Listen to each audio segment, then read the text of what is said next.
I'm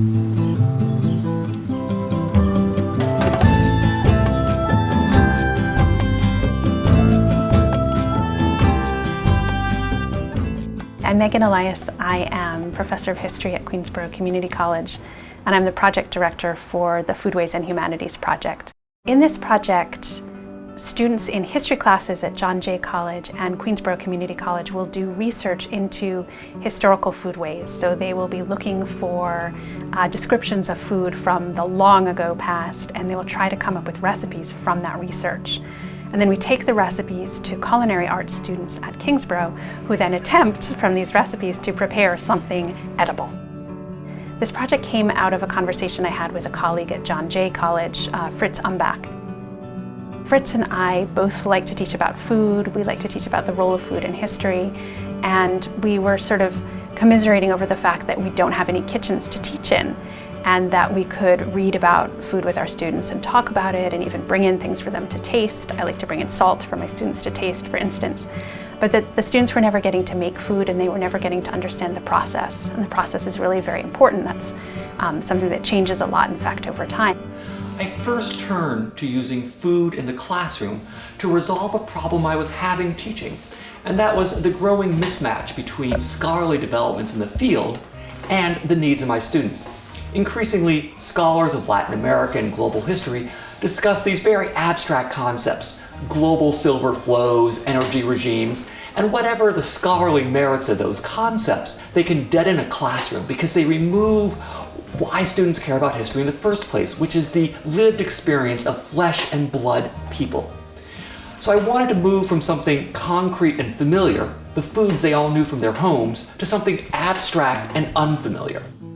So I had the idea to team up with colleagues at Kingsborough College, Kingsborough Community College, who teach culinary arts.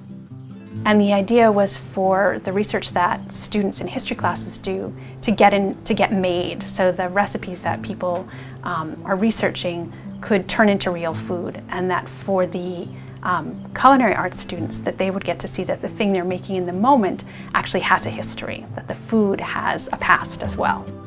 So for this project, we decided to use the Columbian Exchange as a focal point. So we're looking at food before Columbus arrived in the Caribbean, and then food after he arrived, which is really the Spanish effect on Native American food.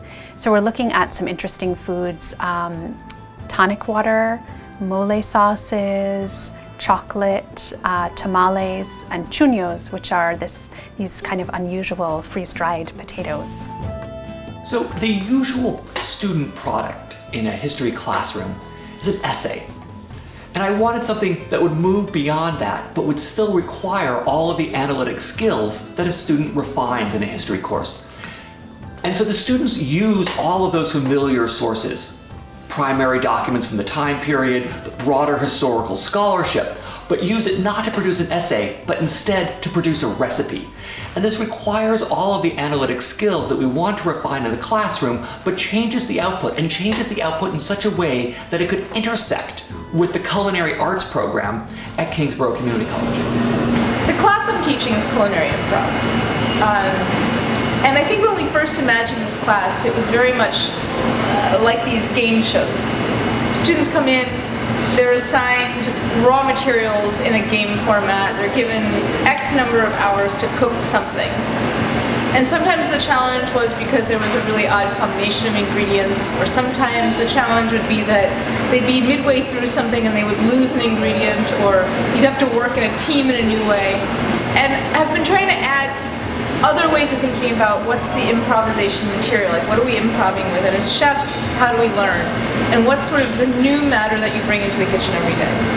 So when Megan and Fritz asked me to take part in this project, I was very, very excited, because all of a sudden there's the opportunity to treat historical material as part of the ingredients that you add or that you incorporate into a dish.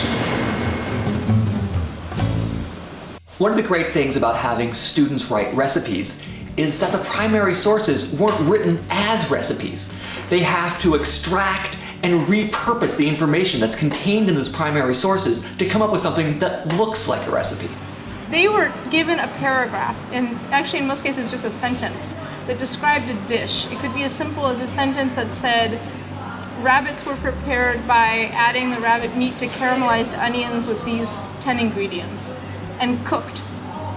Okay, so we had talked about this, how, you know, a good chef can take that and interpret this. And what they did was they sat down with that one-line description, and they had to think about proportion, and they had to think about technique, and they had to think about interpreting something so that if it says fried, do we mean deep fried, do we mean pan fried, do we mean sauteed? And they prepared 3 dishes as a result of that. Sometimes it's really challenging to think about how we bring these different themes together pedagogically, but I think today was really a success. The food was delicious, which I'm really pleased with. I think the students really understood the challenge, which is really important as well. It makes me feel that these types of collaborations in terms of using historical sources as a foundation for teaching cooking is really, it works. It's exciting. They liked it. It's something new. It forces me to work harder. And I think in the end it also illustrates something that we talk about very often, but we don't give students a chance to, I think, experience from the ground up, which is that chefs all draw their inspiration from someplace. So whether they hear about Mario Batali digging into Italian regional cuisine, or they hear about Rick Bayless and the types of restaurants that he runs where he really digs deep into Mexican culture, the advantage of doing this kind of work is that students get a little bit of that experience of noticing that these recipes evolve out of sort of a dual understanding. They have culinary skills, they've got the technical skills, they have the vocabulary, they have the methods, but they're also learning how to take this other form of information, which is not presented in a way that's a cookbook, it's not a recipe, it's not presented in the way that usually culinary information is presented to them, and they're merging these two sorts of information together and coming up with something that they can make happen. It's a hands-on experience, and then hopefully it teaches them, you know, as they move forward in their professional careers, how great recipes emerge. One of the recipes that we're using in the Foodways and Humanities Project is tonic water. And the advantage of using tonic water as a focus for student understanding is that it places a Latin American substance and puts it into global perspective. Without tonic water, which relies on substances from Latin America, there would have been no European colonization of Africa and much of Asia. And this entire history of European colonialization in malarial regions is captured in a cocktail. Today we learned about how to make tonic water. I thought it was very interesting how without it, many of the colonies that we know today wouldn't exist, especially in Africa. When we talk to students about learning history through food, it's obvious that they're now deepening their understanding of historical processes, and that they're taking things they know from their lived experience and weaving it back into time. And not just weaving it backwards chronologically, but expanding geographically their understanding of the interrelationships between regions and peoples. Some recipes excited the students more than others. Those involving cacao really took off in the classroom, for at least 2 reasons. One, they're more familiar with the substances than others, but 2, it allowed us to get at the idea of what is authentic in foodways. So one student brought in a chocolate bar that advertised itself as authentically Mayan. But of course the ingredients included sugar and milk, which wouldn't have been available in the 15th century. On the other hand, chuños, the freeze-dried potatoes that we hope to use to explain the eco-imperialism of the Incan Empire, where they took advantage of different geographical space and climates, was much less successful. It turns out that you can't actually make chuños with a refrigerator. It requires the Andes. So the funny thing about this class was that I actually talked very little about food in class. So I never gave my students the kind of wonderful lecture about the history of mole that Professor Audant gave her culinary arts students. What I did instead was I gave students a larger historical background, and then I led them to a secondary source about food history and just sort of let it happen and figure out what would jump out to them. What foodstuffs did they find significant? What foodstuffs did they think were evidence of the author's argument? So I was trying to kind of draw out this skill of finding historical argumentation, but focusing on food in this case. I had asked the students first to read an article about Native American life before the Spanish arrived, and then what the Spanish brought with them culturally.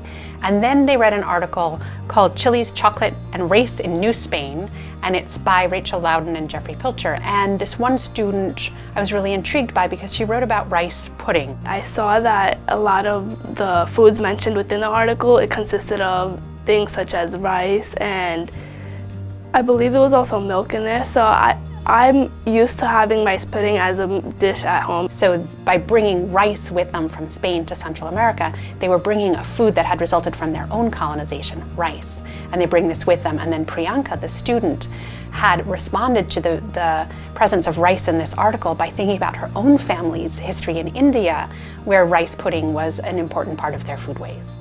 And it was very frightening in some ways because I knew that Babette wanted to cook mole, and I didn't know if my students were gonna ask for mole.